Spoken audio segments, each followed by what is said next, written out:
wabarakatuh. Waalaikumsalam warahmatullahi wabarakatuh.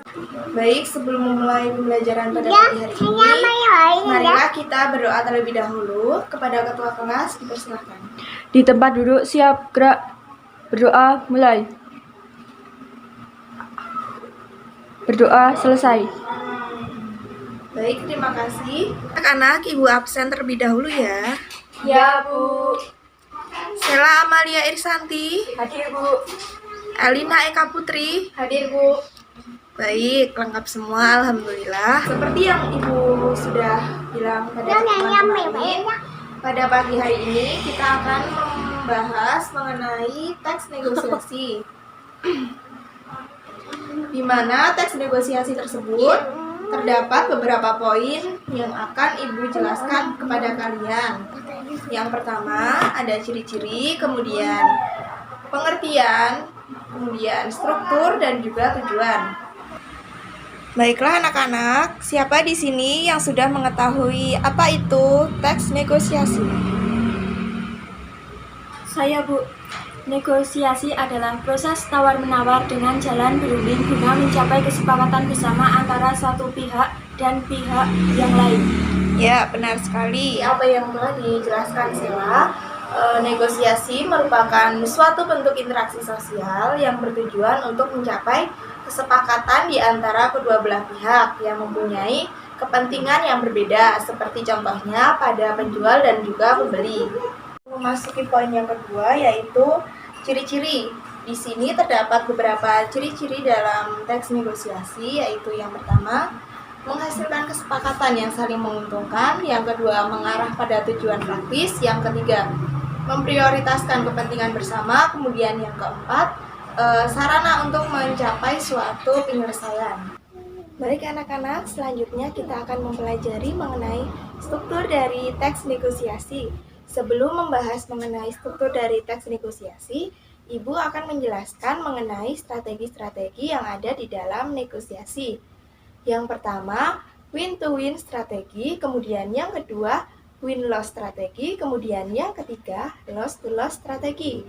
Di mana yang pertama, win-to-win strategi, yaitu kedua belah pihak mendapatkan keuntungan sama. Kemudian yang kedua, win-to-loss strategi, di mana satu pihak diuntungkan, kemudian yang pihak lain tidak diuntungkan. Kemudian yang ketiga, loss-to-loss strategi, di mana kedua belah pihak tidak mendapatkan keuntungan sama sekali. Baiklah anak-anak, kita akan memasuki tentang materi struktur teks negosiasi, di mana di dalam struktur teks negosiasi terdapat beberapa poin-poin. Yang pertama ada orientasi, kemudian yang kedua permintaan, kemudian yang ketiga pemenuhan, kemudian yang keempat penawaran, yang kelima persetujuan, yang keenam pembelian, kemudian yang ketujuh penutup. Ya, baik. Jadi, orientasi di sini seperti kita misalkan, selamat pagi Ibu, selamat siang Ibu, Assalamualaikum Bu. Nah, orientasi bisa disebut dengan kalimat pembuka. Kemudian yang kedua ada permintaan.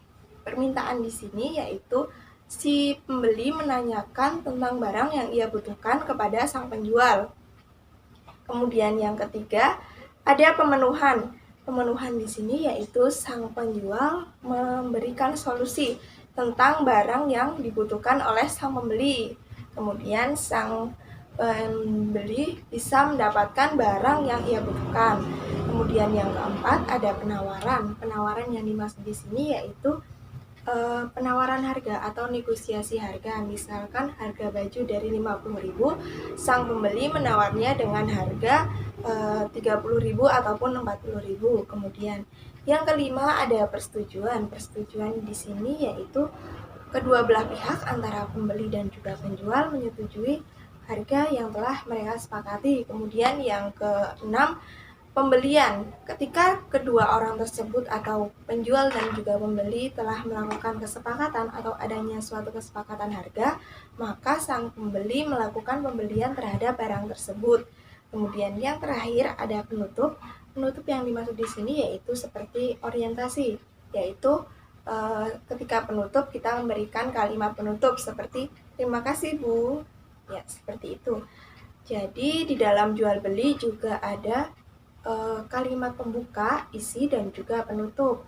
Kita harus menggunakan bahasa yang sopan dan juga bahasa yang efektif agar kedua belah pihak dapat melakukan negosiasi dengan baik dan juga berjalan dengan lancar.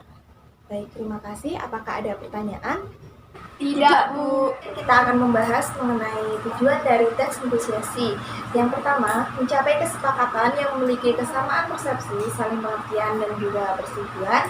Kemudian yang kedua, mencapai penyelesaian ataupun jalan keluar dari masalah yang dihadapi secara bersama-sama. Kemudian yang ketiga, mencapai kondisi saling menguntungkan dan tidak ada yang dirugikan atau sering kita sebut dengan win-to-win solution, di mana tidak adanya pihak yang dirugikan karena kedua belah pihak mendapatkan keuntungan yang sama. Baiklah, yang terakhir, Ibu akan memberikan tugas kepada kalian. Ibu beri waktu selama 20 menit. Silakan kalian secara berpasang-pasangan membuat teks contoh negosiasi. Kemudian silakan nanti kalian maju ke depan. Nah, dan juga Sela memaparkan hasil kerja kalian. Bu, saya mau beli gitar ini. Berapa harganya? Kalau gitar yang itu harganya 750.000, Nak. Harganya boleh murah nggak, Bu? Boleh. Mau nawar berapa, Nak? 600.000 saja, Bu. Wah, harga segitu rasanya belum bisa, Nak. Kalau 625.000, naikin dikit, Nak. 650.000, Ibu lepas gitar ini. Baiklah, Bu, saya setuju. Ini uangnya. Ya, baik, terima kasih kepada Sela dan juga Elina. Silakan kembali ke tempat duduk masing-masing. Baiklah anak-anak, cukup sekian materi yang Ibu sampaikan dan Ibu berikan pada kesempatan pada pagi hari ini. Bila ada kekurangan, Ibu mohon maaf yang setulus-tulusnya. Wabillahi taufiq wal hidayah. Wassalamualaikum warahmatullahi wabarakatuh.